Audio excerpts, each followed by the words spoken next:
Hello student, Jai Swaminarayan. Today we start with new chapter Theodolite traversing. Okay, unit number 2. कौन कौन से topics है उसमें? Okay, तो थियोडोलाइट सर्वेइंग में objectives, various parts of transit theodolite, technical terms, temporary and permanent adjustment of the transit theodolite, then measuring horizontal and vertical angles, methods of repetition, reiteration, computation of latitude departures, balancing of traverse by Bondwich rule, transit rule, third rule, then modified transit rule, missing data problems, precautions in using theodolite, errors in theodolite survey, use of latitude and departure of for area calculation, Gales traverse table, ये सब हमें cover करना है. Okay, introduction. The theodolite is an intricate instrument used mainly for the accurate measurement of the horizontal and vertical angles. तो आपको पता होगा कि आपने पहले एंगल मेजर करने के लिए कौन सा इंस्ट्रूमेंट यूज किया था. तो आपने प्रिज्मेटिक कंपास और सर्वेयर कंपास यूज किया था, आपको सपोज कि याद हो तो. Okay, in basics of civil engineering subject, तो उसमें आपने प्रिज्मेटिक कंपास और सर्वेयर कंपास यूज किया था. ओके, और इसमें आपको क्या करना है, उसमें डायरेक्टली एंगल नहीं मिलता था. प्रिज्मेटिक कंपास में आपको डायरेक्टली एंगल नहीं मिलता था. आप क्या करते थे, फोर बैरिंग और बैक बैरिंग फाइंड आउट करके आप उसपे से एंगल फाइंड आउट करते थे. ओके, फॉर एग्जांपल स्टेशन ए है, तो स्टेशन ए पे से दो स्टेशन दिखेंगे. आपने क्लोज टावर्स फॉर एग्जांपल लिया हो तो आपको दो स्टेशन दिखते हैं, तो उसमें से आपको four bearing, that means in clockwise direction, आप डायरेक्शन ऑफ प्रोग्रेस जो भी होता है. फॉर एग्जांपल आपके पास टावर्स है ए बी सी डी, तो ए टू बी आप लोगे, that is your fore bearing of A B, and A to C लोगे, ए टू डी लोगे, that is your back bearing of A D. तो आप दोनों में से दोनों का डिफरेंस करोगे तो आपको एंगल ई मिलेगा. दैट मीन्स आपको डायरेक्टली एंगल इसमें नहीं मिलता है, जबकि ये थियोडोलाइट में आपको डायरेक्टली एंगल मिल जाता है. ओके, और इसमें लिस्ट काउंट कितना होता है, 20 सेकेंड और 10 सेकेंड होता है. Okay, that is the list count of theodolite depending upon the list count of the instrument. Because of its various uses, the theodolite is sometimes known as a universal instrument. That means आपको for example levels find out करना है तो भी theodolite use कर सकते हैं. Horizontal angle, vertical angle measure करना है तो भी थियोडोलाइट यूज कर सकते हैं. देन आपको रेंजिंग करना है तो भी आप थियोडोलाइट यूज कर सकते हैं. देन जो भी प्रोसीजर हम बेसिक करते थे, फॉर एग्जांपल चेन और टैप्स, हम क्या मेजर करते थे, horizontal distance. Okay, then next हम एंगल मेजर करना है तो हम क्या यूज करते थे, प्रिज्मेटिक कंपास और सर्वेयर कंपास का यूज करते थे. ओके, तो अभी दोनों procedure, that means then levels हमें मेजर करना हो तो हम क्या यूज करते थे, डम्पी लेवल यूज करते थे. दैट मीन्स लेवल के लिए अलग इंस्ट्रूमेंट है, देन हॉरिजॉन्टल मेजरमेंट के लिए अलग इंस्ट्रूमेंट है, लेवलिंग के लिए अलग इंस्ट्रूमेंट है, और एंगुलर मेजरमेंट के लिए अलग इंस्ट्रूमेंट है. दैट मीन्स एंगुलर मेजरमेंट यानी जो भी आपको एंगल फाइंड आउट करना है. ओके, एक स्टेशन पे in between two ranging rods, तो आपको आप प्रिज्मेटिक कंपास यूज कर सकते हैं. तो अभी सब ऑपरेशन जो भी है ओवरऑल, तो वो थियोडोलाइट में हो सकता है, इसीलिए उसको क्या बोलते हैं, universal instrument. This one is called theodolite. यहाँ पे ये जो है that is called telescope. This one is called vertical circle. That यहाँ पे क्या है, that is plate bubble. Plate bubble का क्या यूज है, तो लेवलिंग ऑपरेशन में ये यूज होता है. देन जब भी आप यहाँ पे सी और डी विंडो होता है, यहाँ पे ए विंडो और सामने दूसरी बी विंडो होती है, जिसपे से आप हॉरिजॉन्टल एंगल मेजर कर सकते हो. This one is your frame, E frame. This one is your this one is your focusing screw, जिससे आप फोकस कर सकते हो object vane. This one is your eye vane. यहाँ पे क्या है, एल्टीट्यूड बबल है, दैट मीन्स सी और डी में आप जब भी जीरो सेट करोगे और यहाँ पे लेवल होगा तो यहाँ पे भी लेवल आ जाएगा automatically. Then this one is called tree weight, this one is called foot screw, it is use for levelling. Then tribrach और ओवरऑल जो भी है that is called levelling head. Okay, इसमें दूसरा भी होता है कि अपर क्लैम्प स्क्रू और लोअर क्लैम्प स्क्रू. ऊपर आता है that is called upper clamp screw, नीचे आता है that means lower clamp screw. Then दूसरा क्या होता है, दूसरा स्लो मोशन स्क्रू होता है, उसके बाजू में दूसरा स्क्रू होता है. That means upper clamp screw से आप क्या कर सकते हो, रीडिंग चेंज कर सकते हो. और लोअर क्लैम्प स्क्रू से आप क्या कर सकते हो, आप इंस्ट्रूमेंट ओनली मूव कर सकते हो. स्लाइटली आपको रीडिंग में चेंज चाहिए तो लोअर टेंजेंट अपर टेंजेंट स्क्रू होता है, उसका यूज करके आप करोगे. और आपको परफेक्ट आपको स्लाइटली इंस्ट्रूमेंट मूव करना है तो आपको क्या यूज करना है, lower tangent screw. Okay, this one is the tangent screw, यहाँ पे भी एक टेंजेंट स्क्रू होगा. ओके, तो this one is your circular plate. और दिस वन यहाँ पे क्या होगा, अपर प्लेट एंड लोअर प्लेट ऐसा होता है. ओके, अपर प्लेट है उसमें क्या होता है, that is 1 year scale. And lower plate में क्या होता है, लोअर प्लेट में आपका जो भी overall 0 to 360 degree horizontal angle दिखाया होता है.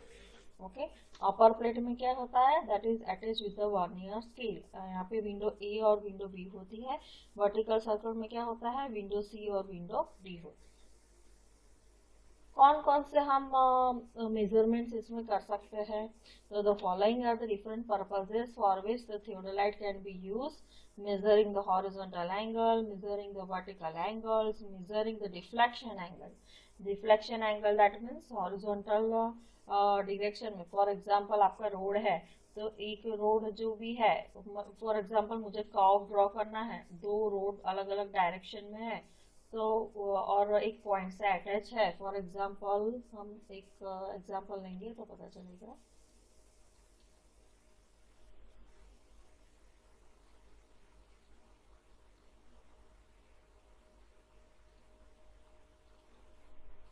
फॉर एग्जाम्पल ये एक ऐसा है बराबर, एक रोड ऐसा जा रहा है, दूसरा रोड ऐसा जा रहा है, तो जो एंगल ये होता है that is called deflection angle. ये एंगल जो होता है that is called deflection angle. Okay, तो डिफ्लेक्शन एंगल दो रोड के बीच में मुझे फाइंड आउट करना है तो वो भी हो सकता है, बिकॉज उसके बेसिस पे कर्व आएगा. यहाँ पे दो रोड स्ट्रेट जो भी है उसके बीच में मुझे कर्व प्रोवाइड करना है तो वहाँ पे डिफ्लेक्शन एंगल की जरूरत पड़ती है. ओके, then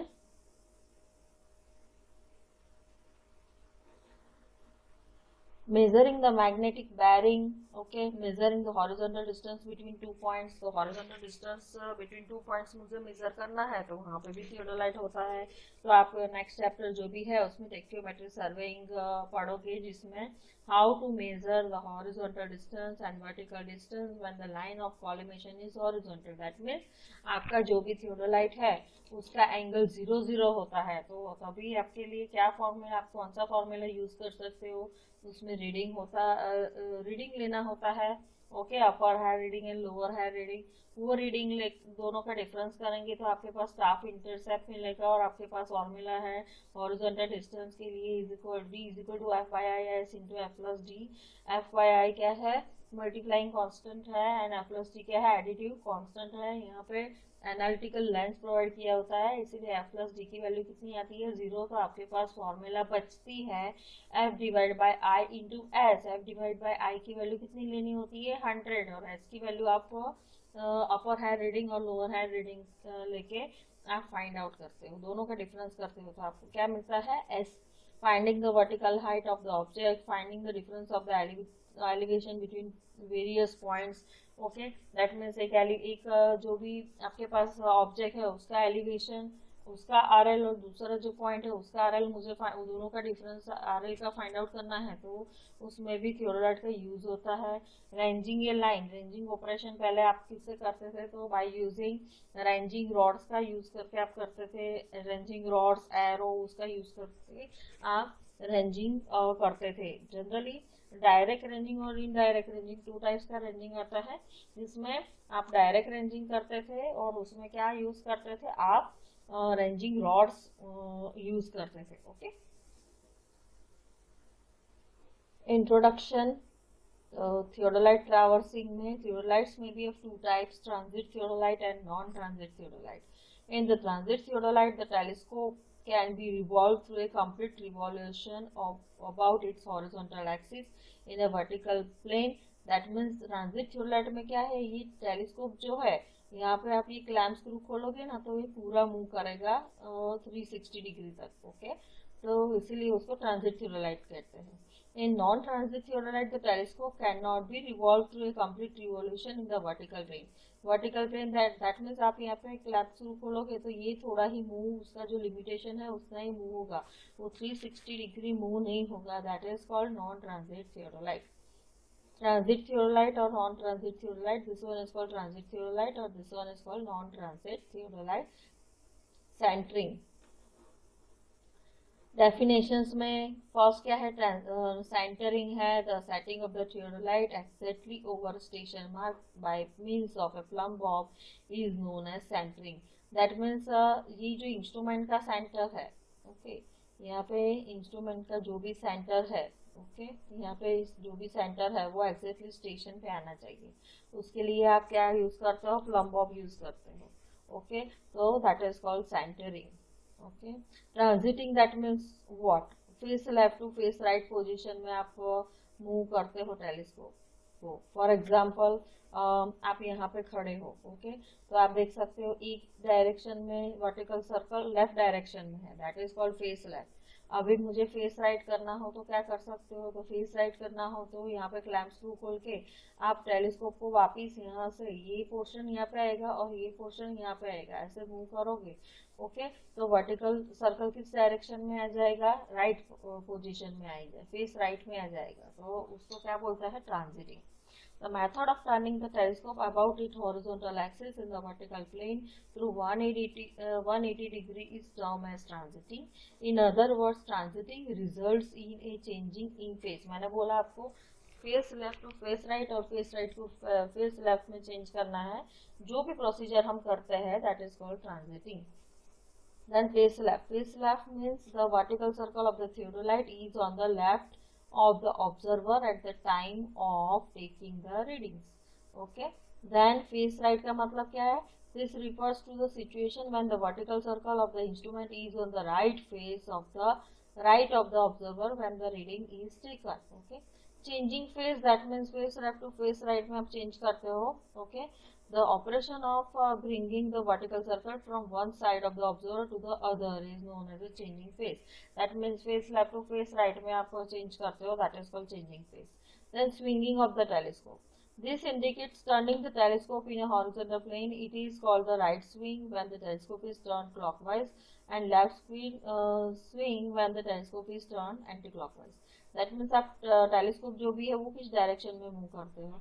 फॉर एग्जाम्पल आप लेफ्ट डायरेक्शन में ये टेलीस्कोप को घुमाओगे, that is called left swing, और for example telescope right direction में घुमाओगे, that is called right swing. Right swing, that is called swinging of the telescope. Line of collimation. It is an imaginary line passing through the optical center of the object glass and its continuation. That means optical center of object glass यहाँ पे आता है and it continues. That means इसके centre में से जो भी line पास होती है टेलीस्कोप में से, okay, that is called line of collimation.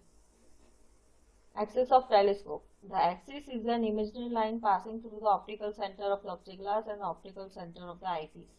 So, axis of the telescope, that means what? Optical center of the object glass and optical center of the eyepiece. इसके सेंटर में से और इसके सेंटर में से एक लाइन पास होती है, that is called axis of telescope. Line of collimation, that means what? It is an imaginary line passing through the optical center of the object glass. That means यहाँ से आपकी जो लाइन पास होती है और आप जिस ऑब्जेक्ट को बाइसेक्ट करते हो, ओके, तो वो एक ही लाइन में होगा, that is called line of collimation. That means आप जब भी ऑब्जेक्ट देखते हो लाइन ऑफ कॉलिमेशन 0 होता है, ओके, दैट मीन्स कोई एंगल नहीं है बीच में ऑब्जेक्ट और जो भी आपका टेलीस्कोप है, तो जो भी आपका ऑब्जेक्ट है वो हायर लेवल पे नहीं है, सेम टू सेम लेवल पे है, ओके। दैट मीन्स आप वो ऑब्जेक्ट, फॉर एग्जांपल यहाँ पे एक ऑब्जेक्ट है, वहाँ पे आप object in the form of staff, okay, levelling staff जो भी है, ओके, तो आप यहाँ पे जी और डी में 0 0 सेट करके डायरेक्टली रीडिंग ले सकते हो। दैट मीन्स उसके सेंटर में से जो एक लाइन पास होती है, ओके, उसका सेंटर और जो भी आप जहाँ पे भी ऑब्जेक्ट का आप रीडिंग लेते हो, ओके, वो डायरेक्टली आप रीडिंग ले सकते हो। ओके, दैट मीन्स यहाँ पे इसका जो भी सेंटर है और वो आगे तक कंटिन्यू होता है 0 0 रीडिंग पे, that is called line of collimation. Okay, so it is an imaginary line passing through the optical center of the objective glass and its continuation.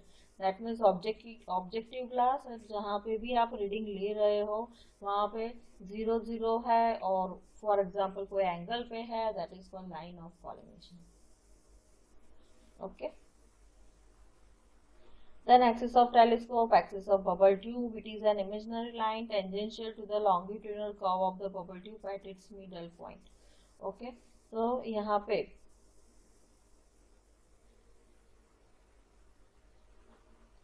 Bubble tube जो होता है, फॉर एग्जांपल इमेजिनरी लाइन, इसमें bubble होगा तो bubble का जो भी bottom point है उसमें से एक इमेजिनरी लाइन पास होगी। Okay, it is an imaginary line passing, imaginary line tangential to the longitudinal curve of the longitudinal curve. That means जो बबल है उसका जो कर्व है ना, उसमें उसके सेंटर में से एक लाइन पास होती है। दैट मीन्स उसके बॉटम सेंटर पॉइंट में से जो भी एक लाइन पास होती है, that is called axis of the bubble tube.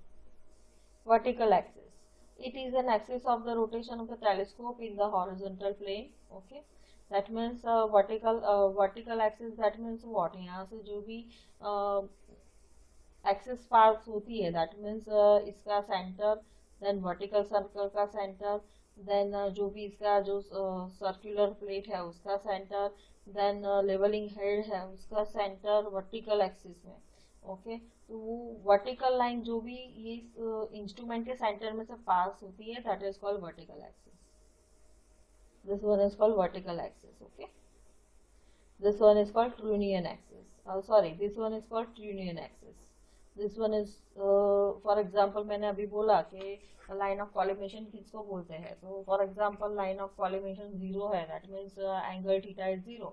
तो यहाँ से जो भी रेज निकलते हैं ऑब्जेक्ट पे गिरते हैं, ओके, दैट मीन्स यहाँ पे इसके सेंटर में से जो भी रेज, इसके सेंटर में से एक लाइन पास होगी, वो ऑब्जेक्ट पे गिरेगी, वहां पे आप रीडिंग ले सकोगे, तो that is called line of collimation, ऐसा बोल सकते हैं।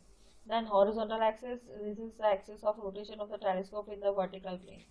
So it is the axis of the telescope, but it is axis of rotation of the telescope. Horizontal axis, that means it is the axis of rotation of the telescope. That means आप जो भी axis of rotation of the telescope in the vertical plane. Okay, तो horizontal axis और trunnion axis भी बोल सकते हो, जो भी वर्टिकल सर्कल के सेंटर में से, देन जो भी टेलीस्कोप का सेंटर है वहां से एक लाइन इमेजिनरी पास होती है, that is called horizontal axis और ट्रूनियन एक्सिस। और दूसरा भी बोल सकते हैं, it is the axis of rotation of the telescope. That means जो भी टेलीस्कोप है इस लाइन पे मूव होगा, फॉर एग्जांपल यहाँ से मूव करेंगे तो ऐसा आएगा, देन यहाँ से मूव करेंगे तो ऐसा आएगा, दैट मीन्स आपका जो हॉरिजॉन्टल एक्सिस तो वही रहने वाला है। Temporary adjustment, the setting of the plane table और setting of the the setting if the theodolite over a station at the time of taking any observation is called the temporary adjustment. That means जो भी procedure आपको करनी पड़ती है, centering, levelling, focusing of eyepiece, focusing of object glass, setting the plane table over the station, वो सब procedure आप करते हो कोई भी रीडिंग लेने से पहले, that is called temporary adjustment. Permanent adjustment, when the desired relationship between the fundamental lines of the theodolite is disturbed, then some procedure are adopted to establish this relationship. This adjustment is known as a permanent adjustment. That means, for example, by using the theodolite, आप बार बार instrument को use करोगे, तो बारी बारी बहुत आप use करते हो इंस्ट्रूमेंट को, थियोडोलाइट को, तो कई बार क्या होगा, उसका जो भी relationship between the different axis है, for example horizontal axis and vertical axis perpendicular रहना चाहिए। ओके, देन वो सब डिस्टर्ब नहीं होना चाहिए। Then for example horizontal axis है और वर्टिकल सर्कल है, कई बार क्या होता है यहाँ पे प्लेट बबल जो होता है वो भी डिस्टर्ब हुआ होता है, ये that is called plate bubble, this one is called altitude bubble. तो आप यहाँ पे फूड स्क्रू में कोई तकलीफ होगी तो क्या होगा, यहाँ पे सेंटर में नहीं आएगा, तो उसका भी उसको भी सेट करना होता है। यहाँ पे क्लिप स्क्रू जिसको बोलते हैं, क्लिप स्क्रू की मदद से आप क्या कर सकते हो, परमानेंट एडजस्टमेंट कर सकते हो। This one is your tangent screw for telescope, okay, और this one is your clip screw. तो जो भी डिजायर रिलेशनशिप होना चाहिए वो फॉर एग्जांपल इंस्ट्रूमेंट में डिस्टर्ब हो जाता है तो आपको जो भी रीडिंग मिलना चाहिए वो नहीं मिलता है, तो उसके लिए आपको परमानेंट एडजस्टमेंट करना पड़ता है।